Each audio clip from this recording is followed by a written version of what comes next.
Congratulations! Look like you made it inside of the free training. Hi, my name is Arnold Drake World, PDX Flower Guy.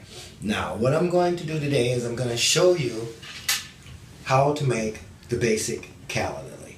There's 3 parts to making all of my paper flowers, so let's jump right in. The way it works is, first of all, you're going to need a trifold napkin. The particular one I use is a Torque Premium. I used to use the MB570 9.25.9.5. The reason I like that napkin because it's easy to work with, it's highly durable, and it can take more than one touch. I grade my napkins according to how many times you can touch it. The thicker the napkin, the more times you can touch it, that's going to prove to be beneficial to you. Now, 3 things you got to know how to do. One is tear, the next one is roll, the next is wrap. We'll start with the tear. But before you tear, you got to have a basic pattern that you're going to be working from. With this particular flower, it's based on the Fibonacci sequence of 113, and we'll get into that later. But for now, we'll just start with the basic tear, roll, and wrap. Once you put a crease in it, and that's the halfway point, you're going to basically roll right down the middle, and you're going to do that 5 times. Now, each one of these is basically the same. For you, we'll keep the camera rolling, but usually I turn it off. That way I don't have to beat you up with all 5 of these lines, but I can do it quick enough nowadays where I won't overwhelm you with unnecessary rhetoric. How about that? Now, again, lines, circles, and squares. These are some of the fundamental shapes as an artist you should be concentrating on when it comes to creating art. I'll get a lot more into that in depth when we talk more in other chapters as far as the shadow, shades, and mirror imaging, and that's more for my sketchers, my painters, and my drawers. So that's a tool that I would definitely say you should have in your belt or your tool chest when it comes to being an artist, especially if you're a painter, a drawer, sketcher, anything where you're recreating something that actually exists. You gotta put some time, some depth, some dimension to it, and that's what I'll talk a lot about that in depth. Now, one of the best things about my training program is that I cover, I don't want to say most, I personally feel I cover all the fundamentals of things you need to know when it comes to being a basic artist, or some people say a street performer. But I like to consider myself a performing artist, because when I'm creating my work, I actually perform. You'll probably get a chance to see some of that. I do juggling, magic, kung fu, you name it. If it keeps the eyes on me while I'm creating my work, well, I'm more than willing to do it, because sometimes just creating isn't enough. And when those moments come in, well, that's where my training comes in. And a lot of that will be in my training, and I'm tying in as much as I can so you guys will be inspired to go take a look at the training, and not only take a look, but to make a purchase, because as an artist, that's what I do. I create. And I create not only so I can enjoy it, so others can enjoy it as well. And one of the things that I've created, not only making these flowers and the copper, but I've also created different ways that artists can explore what they do to be better artists. Now, before I go too much further, the first thing we had to do was roll all of our lines. And one of the easiest ways to roll the line is basically you pinch it, you squeeze, and you roll.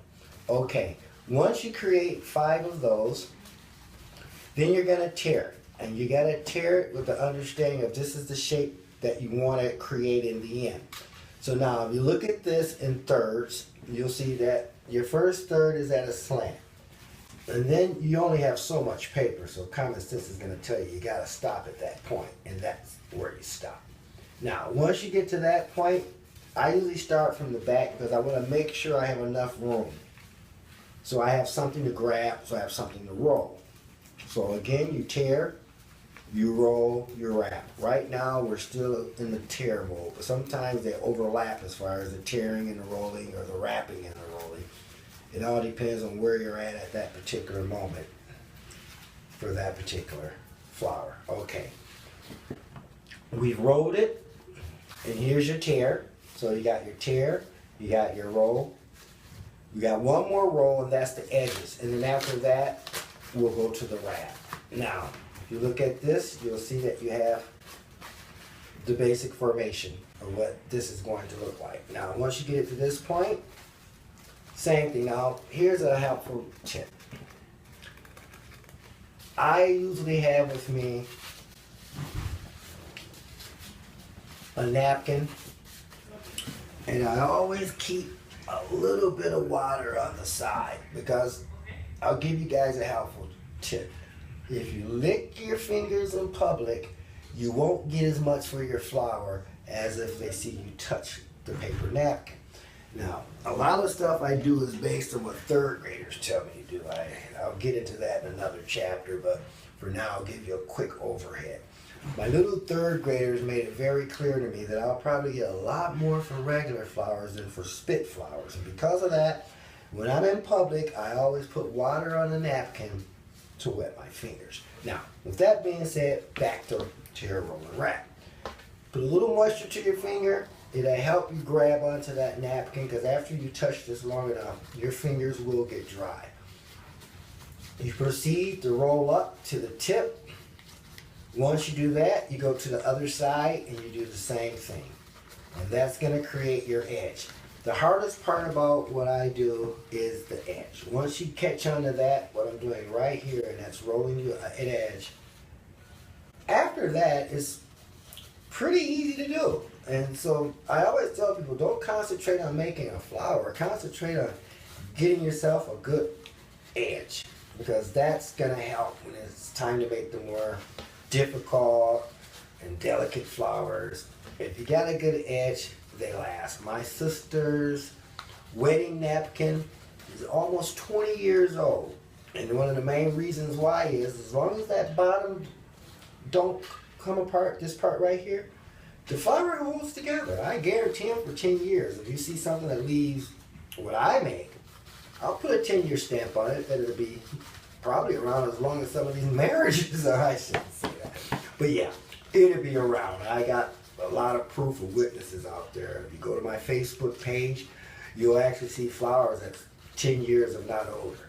So with that plug being said, and that's, I got a couple for Facebook. I got worldpaperflowers.com, Arnold Drake World, of course. I got PDX Flower Guy and Portland Flower Guy.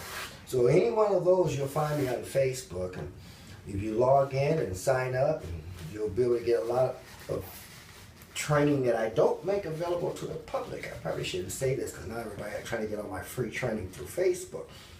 But while it's available, do what you can to get it, because a lot of this stuff is going to get monetized pretty quick. So until then, it's free for all my followers and fans, because just like I said earlier, I do like to create, and I like to share, and I want to share stuff that you guys can use, not stuff that anybody just put out there so they can get your attention and tell you hit that button, and then you hit the button, you get some stuff you can't use, don't want to use, never heard of. No. We won't take that route. We'll do very practical things that you can use, you can apply, not today, not tomorrow, but now. That's what counts, the here and now. Because as an artist, I've been there where you're at right now, as far as, well, I'm a starving artist and I don't have money and time to do it. Well, I was a starving artist too. And I'm here to tell you, you do have time and you do have money. You just don't see it yet. And that's where my training comes in, because I'll pull the blanket off of a lot of that stuff and show you the light where you can say, oh wow, it was right in my face. It was in your face, but you failed to look at it that way. It's sort of like the old saying, where you wear green glasses and you wear blue, you look at the same thing, but you'll see different things. And what I'm trying to do is open your eyes as a different way to be an artist. And that's where my training comes in, and that's what makes the difference. Now, running my mouth, I almost forgot what I was doing. I'm making a flower. This is the Calily. We've just got done with all the rolls. Once you get everything nice and cleaned up, as far as all your rolls, then you go to what I call the prep session. So your tearing is done, your rolling is done, but before you wrap, you gotta clean it up. And when I say clean it up, basically the things you've just rolled, you go back and take all the creases out. And then once you take the creases out, this is stuff I don't give away. So I'm gonna give this away because this is my training video and I wanna give you guys the best I can give you for what it's worth. This little tidbit of information I'm about to give you is actually one of my secrets. If you want to shape your flowers, let's just skip through all that. It's like ironing. You take your hot air from your breath, you blow it on the flower, and that contours it and gives it its shape, its definition. It makes it like you're becoming a sculptor. You can shape it the way you want it. And I don't just give that away. But I figure if you made it this far into the video, I'm going to share the good stuff. This is one of the good stuff. Now, once you blow hot air on it, when it cools down, that fiber is going to lock in. And it's going to maintain that shape. So make sure the shape you leave it is the shape you like, because that's going to be the shape you look at 4, 5, 6 years from now. Now, once you get that part contoured in, you're going to give it its circle part up here. And the way you do that, same thing, you blow hot air right in the flute. I'm trying to be as loud as possible so you guys can hear what's going on. And now when you blow that air in there, it's going to steam it just like hair. And then you shape it.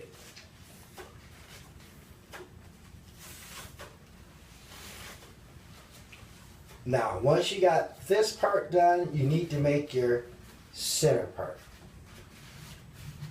The stymon, different terms for it.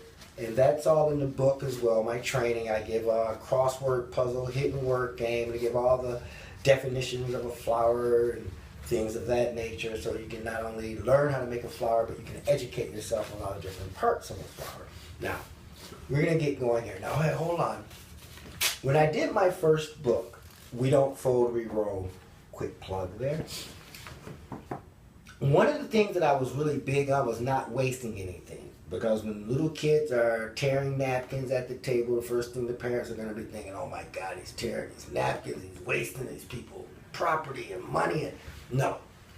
Explain to your parents, one of the things about making the flowers is we don't waste anything. We use everything that we have when it comes to that napkin. So when you have scraps left over after you tear, you take those scraps and you incorporate or you use them in the flower that you're making. So right now we're going to use the leftovers from this petal or leaf, and we're going to use that in the stem. So when you see me wrapping this together and tearing it, basically what I'm doing is I'm making sure I utilize all the parts that I have.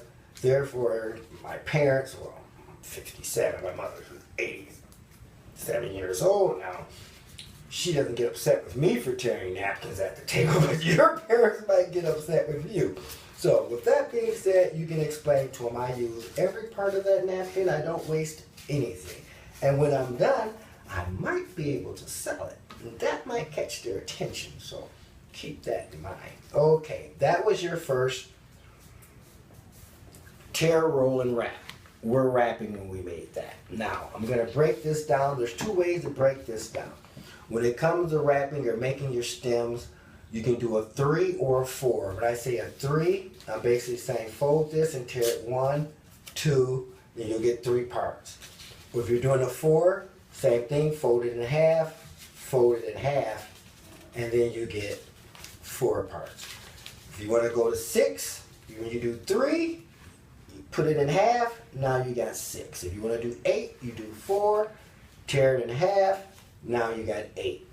For this particular free training, again, I'm going to take you guys up 1 notch. Normally I do the 6 because it's easy to explain and most people have 6 fingers, but for you guys, we're going to do 8. Most people have 8 fingers too. Okay. There's your first tear. You're going to tear it one more time. And then there should be one that's, yeah, that's one.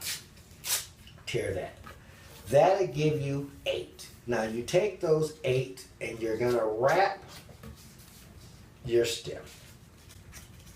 I had something fall off, and believe me, I'm going to grab it because the last thing I want to hear is, you said you use everything and I seen something fall and you didn't catch it. Oh, caught it. Yeah. When you're done. Okay. Now we got that part accomplished. Now, here's something to keep in mind. When you're making your stem, when it stops, just continue on. You have 2 different ways that you can add the next string. I'll show you right now. This is how you put it on top. You just put it right on top and then you start spinning down. Now, when you get to the end of the spin, there's 2 ways to extend it. Boy, I'm giving away a lot of free stuff today. I must be in a great mood. Here you go.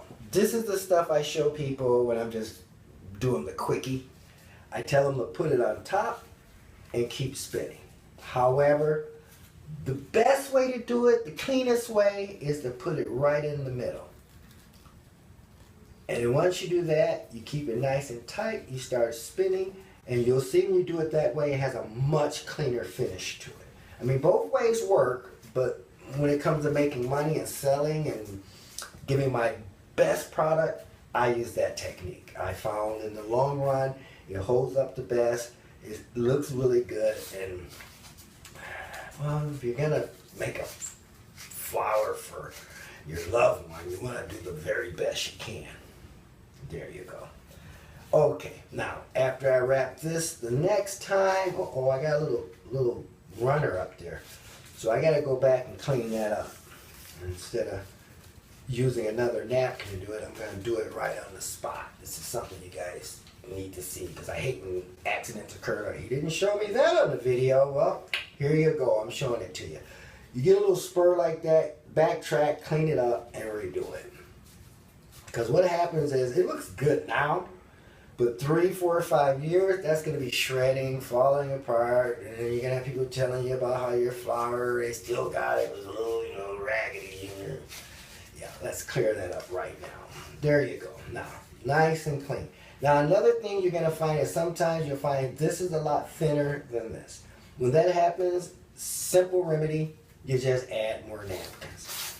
Now, if that doesn't bother you, then for me, I'm used to it, but it doesn't bother me as much.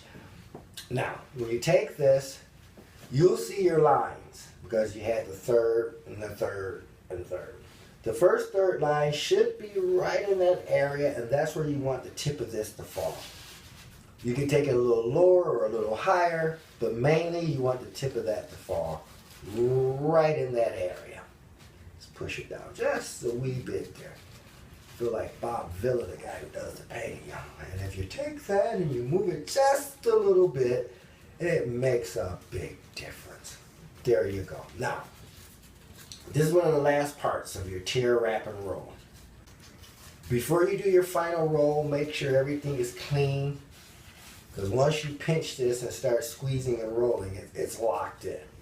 So you want to make sure you do the best you can to isolate everything before you start spinning. Now when you see me spin, keep it tight, keep it at an angle, and when you get to the very bottom, alright, I'm not giving away nothing else for free. This is probably it. This right here, tear it off. Don't wrap around it, because if you do, what'll happen is the whole thing will fall apart, and the whole thing will fall apart, and then they'll say, hey man, I like the flower you made, but it only lasted a couple of months. That's why. This is really one of the true secrets of making a paper flower, is how you finish it. Everybody likes giving you a great story in the beginning and the middle to keep you all interested, but the bottom line is when you make a good finish, it lasts to the very end. That's a good paper flower. Okay, now, once you get it to this point, you're going to do your final shaping. You take it, put it in your hand where you got a nice, good oval shape. And you're going to grab it right here and slightly pull it. And then you're going to blow hot air in it.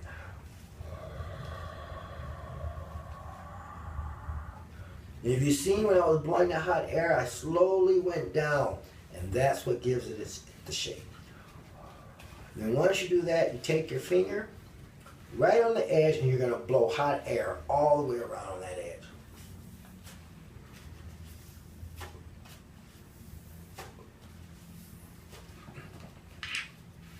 At that point, you have a Calily.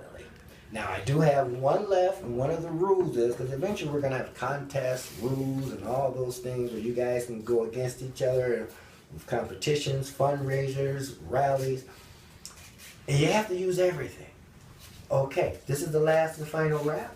Once this is on, I'll be able to see how long it took me to do it, because I'm kind of curious myself. Okay, that is a Calily. Now, in further trainings, I will teach you how to make the stands. We have the heart, and we have the men. Here, let me grab one of these. And we have the circle. But for now, we'll use a little man, because I always like a little guy holding my flower. Hey, thank you very much. If you want to learn more on how to make paper flowers, feel free to click the button on this.